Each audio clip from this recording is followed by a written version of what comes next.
ಎಲ್ಲರಿಗೂ ನಮಸ್ಕಾರ. ಒಬ್ಬ ರೈತ ಒಂದು ಎಕರೆ ತರಕಾರಿ ತೋಟದಲ್ಲಿ ಕಳೆ ತೆಗೆಯಲು ಕನಿಷ್ಠ 5ರಿಂದ 8 ಜನ ಆಳುಗಳನ್ನ ಬಳಸಬೇಕಾಗುತ್ತದೆ. ಆದರೆ ಈ ಫ್ರಂಟ್ ರೋಟರಿ ಯಂತ್ರದಿಂದ ಕೇವಲ 2-3 ಲೀಟರ್ ಪೆಟ್ರೋಲ್ ವೆಚ್ಚದಲ್ಲಿ ಇಡೀ ಎಕರೆಯ ಕೆಲಸವನ್ನು ಮುಗಿಸಬಹುದು. ಇದರಿಂದ ಪ್ರತಿ ಬೆಳೆಗೆ ಸಾವಿರಾರು ರೂಪಾಯಿ ಉಳಿತಾಯವಾಗುತ್ತದೆ. ಆಳುಗಳ ಅಗತ್ಯವಿಲ್ಲ. ಈ ಯಂತ್ರದ ಸಹಾಯದಿಂದ ಒಬ್ಬರೇ ಸುಲಭವಾಗಿ ಇಡೀ ತೋಟದ ಕಳೆಯನ್ನ ತೆಗೆಯಬಹುದು. ಟೊಮೊಟೊ, ಬದನೆ, ಮೆಣಸಿನಕಾಯಿ, ಕೋಸು ಮತ್ತು ಬೆಂಡೆಕಾಯಿಯಂತಹ ಸಾಲು ಬೆಳೆಗಳ ನಡುವೆ ಈ ಫ್ರಂಟ್ ರೋಟರಿ ಯಂತ್ರ ಅತ್ಯಂತ ಸುಲಭವಾಗಿ ಚಲಿಸುತ್ತದೆ. ಗಿಡಗಳಿಗೆ ಯಾವುದೇ ಹಾನಿಯಾಗದಂತೆ ಈ ಯಂತ್ರದ ಸಹಾಯದಿಂದ ಕಳೆ ತೆಗೆಯಬಹುದು. ಇದು ಕೇವಲ ಕಳೆ ತೆಗೆಯುವುದು ಮಾತ್ರವಲ್ಲದೆ ಮಣ್ಣನ್ನು ಸಹ ಸಡಿಲಗೊಳಿಸುತ್ತದೆ. ಇದು 7.5 HP ಡೀಸೆಲ್ ಇಂಜಿನ್ ಆಗಿದೆ. 1 ಲೀಟರ್ ಡೀಸೆಲ್ ಬಳಸಿ 2 ಗಂಟೆಗಳ ಕಾಲ ಕೆಲಸ ಮಾಡಬಹುದು. ಆಯಾಸ ಆಗೋದಿಲ್ಲ, ವೈಬ್ರೇಷನ್ ಸಹ ಇರೋದಿಲ್ಲ. ಎಲ್ಲಾ ವಯಸ್ಸಿನವರು ಉಪಯೋಗಿಸಬಹುದಾಗಿದೆ.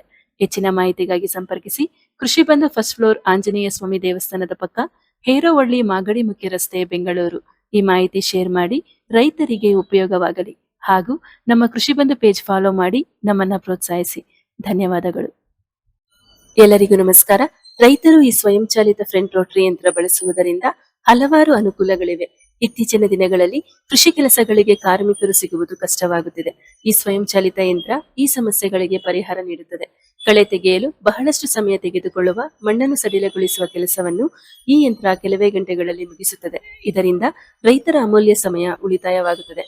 ಮನುಷ್ಯರು ಮಾಡುವ ಕೆಲಸಗಿಂತ ಇದು ಹೆಚ್ಚು ಪರಿಣಾಮಕಾರಿ ಮತ್ತು ಸಮರ್ಪಕವಾಗಿ ಕಳೆ ನಿಯಂತ್ರಣ ಉತ್ತಮಗೊಳಿಸುತ್ತದೆ.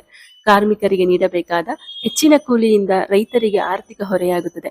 ಸ್ವಯಂಚಾಲಿತ ಯಂತ್ರಗಳನ್ನು ಬಳಸುವುದರಿಂದ ಈ ವೆಚ್ಚ ರೈತರಿಗೆ ಕಡಿಮೆಯಾಗುತ್ತದೆ.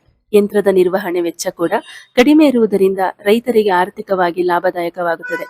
ಈ ಯಂತ್ರ ಕೇವಲ ಕಳೆ ತೆಗೆಯುವುದಷ್ಟೇ ಅಲ್ಲದೆ ಮಣ್ಣನ್ನು ಸರಿಯಾಗಿ ಸಡಿಲಗೊಳಿಸುತ್ತದೆ. ಇದರಿಂದ ಮಣ್ಣಿನಲ್ಲಿ ಗಾಳಿಯ ಸಂಚಾರ ಹೆಚ್ಚಾಗಿ ಬೇರುಗಳು ಉತ್ತಮವಾಗಿ ಬೆಳೆಯಲು ಸಹಾಯವಾಗುತ್ತದೆ. ಹಾಗೂ ಗಿಡಗಳ ಸುತ್ತ ಪಾತಿಗಳನ್ನು ಸಿದ್ಧಪಡಿಸಲು ಕೂಡ ಸಹಾಯ ಮಾಡುತ್ತವೆ. ಅಂತರ್ ಬೇಸಾಯ ಮಾಡುವವರಿಗೆ ಈ ಫ್ರಂಟ್ ರೋಟರಿ ಯಂತ್ರ ಬಹಳ ಪ್ರಯೋಜನಕಾರಿಯಾಗುತ್ತದೆ. ಒಟ್ಟಾರೆಯಾಗಿ ಈ ಯಂತ್ರ ಕೃಷಿ ಕೆಲಸವನ್ನು ಸುಲಭ, ವೇಗ ಮತ್ತು ಲಾಭದಾಯಕವನ್ನಾಗಿ ಮಾಡುತ್ತದೆ. ಹೆಚ್ಚಿನ ಮಾಹಿತಿಗಾಗಿ ಸಂಪರ್ಕಿಸಿ. ಕೃಷಿ ಬಂಧು, ಹೇರೋವಳ್ಳಿ, ಆಂಜನೇಯ ಸ್ವಾಮಿ ದೇವಸ್ಥಾನದ ಹತ್ತಿರ, ಬೆಂಗಳೂರು. ಹಾಗೂ ಈ ಮಾಹಿತಿಯನ್ನು ಶೇರ್ ಮಾಡಿ ರೈತರಿಗೆ ಉಪಯೋಗವಾಗಲಿ. ಧನ್ಯವಾದಗಳು.